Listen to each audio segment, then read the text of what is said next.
আসসালামু আলাইকুম। আমি নেত্রকোনার কন্যা। তো অনেক দিন পরে একটা বড় ভিডিও করলাম। তো আশা করি সবাই ভিডিওটা দেখবেন এবং ভালোবাসার অবিরাম দিবেন। বিষয়টা হয়েছে গিয়ে আপনারা তো সবাই জানেনই আমি আমার আঞ্চলিক ভাষায় ভিডিও করি। আচ্ছা যেরকমই করছি জীবনে ভিডিও শুরু কাটু যতানি করছি, সফলতা যতানি পাইছি অতানি কম দামি মোবাইল টোবাইল যাই করছি জীবনে যেটা হয়েছে আচ্ছা হয়েছে না হয়েছে। আজকে হঠাৎ করে মনটা খুব খারাপ, তারপরও আয়ন বইছি অহন মনে হয় কুকিলটা ডাকতেছে মধুর সুরে, এটাও একটা ভাল লাগতেছে বিষয়টা। আপনার সাথে ভিডিও হলো শেয়ার করার কারণ রইতেছে এই যে আমি যেন বই রয়েছি সেম জায়গাটা, সেমভাবে সেম মোবাইল, সেম সময়, সেম পরিবেশ। এই দিনেই এরকম একটা সময়ে আমি একটা ভিডিও করছিলাম আমার এক চাচারে লইয়া। তো ওই ভিডিওটা হয়েছিল কি এই সময় ভিডিওটা কইরেই ছাইড়া দিছিলাম এই সময়।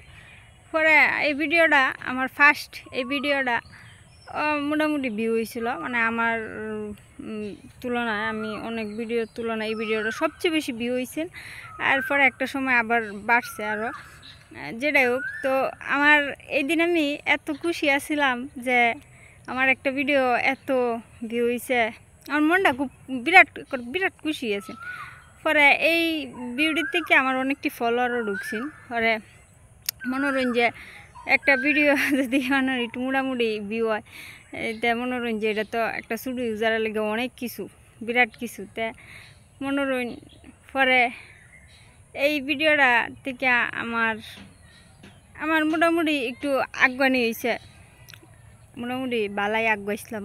পরে মনোরঞ্জন সেইরকম তোর বেশি কিছু জীবনে করতাম না বা করতেছি না, সেলিব্রিটিও না, সাধারণ মানুষের মধ্যেই মোটামুটি যতানি ভিউ হয়েছেন বা যেরকম একটা পর্যায়ে ভিডিওটি গেছে।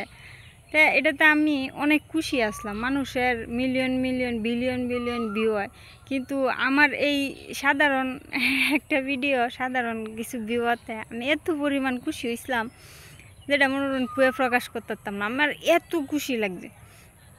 তো এটাই এদিন বুঝছিলাম আসলে মানুষ যে যে ভিডিও করে পয়লা ভিডিওটা যদি মনোরঞ্জন একটু ভালো একটা কিছু হয় বা ভালো একটা পর্যায়ে যায় তো বিরাট খুশি হয়, কথা নিয়ে আনন্দ, এটা আমি এদিন অনুভব করছিলাম বুঝছেন। সেই আনন্দটা মনোরঞ্জন কুয়া কেউ প্রকাশ করতে করিয়া শেষ করতাম না। তারপরও মনোরঞ্জন আমার বিরাট একটা আনন্দের সময় গেছি না সময়, হয়তো বা সেরকম ভালো কিছু করতাম না, সেলিব্রিটি হইতাম না, তো দরকার নাই গিয়ে, কিন্তু যতানি মানে ওইছি অতানি যথেষ্ট, আমার অত বেশি দরকার নাই। যেরকম হয়েছি এটাই অনেক কিছু। তবে পয়লা ভিডিওটা আমার সারা জীবন আমার মনে থাকবো। আমার বাড়িটা সামনে মনোরঞ্জন, আমার এনো বারিন্দাত বইলেই বাড়ির সামনে কারলি মনোরঞ্জন এই জায়গাটা, এদিকে বেশি দূরা না, এই একটু জায়গা আর কি। এখন কারলি আমার এই জায়গাটা দেখি আর আমার বিরাট একটা আনন্দ। সেম এরকম একটা সময়ও এরকম একটা দিনও এরকমভাবেই আজকের দিনটা না, মানে এরকম একটা সময় এরকম আবহাওয়াটাতেই মানে ভিডিওটা করছিলাম আর ভিডিওটা ভালো ভিউ হয়েছে। তো আমি আসলে খুব শখ করিয়া মনোরঞ্জন ভিডিও করতাম, ফলে অথানি যে ভিউ হইব ওই দিন আমি কোনোদিন ভাবছি না। মানুষ আরও বেশি কিছু পাইছে জীবনে, বেশি বেশি ভিউ হয়, কিন্তু আমার তুলনায় এটা মনোরঞ্জন অনেক কিছু। তো আমি আলহামদুলিল্লাহ বালাই আছি।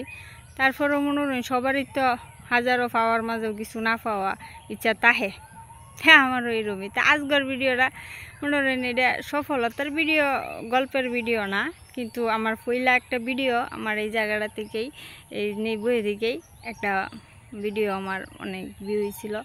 মিলিয়ন মিলিয়ন বিলিয়ন বিলিয়ন না হইলেও যেই ভিউ হয়েছে আমার জন্য এটা অনেক কিছু। এইরকম প্রত্যেকটা মানুষেরই এই সময়টা আসে। তো এটা আর কি মনে হয় আজগা এই বিষয়টা মনে হইতেছে লেগে ভিডিওটা করে আপনার সাথে শেয়ার করলাম। আর কমেন্টে এটা কয়ে যাবেন কার কার জীবনে এরকম একটা মুহূর্ত আইসিন আর এই মুহূর্তে আপনার অনুভূতিটা কীরকম আছে।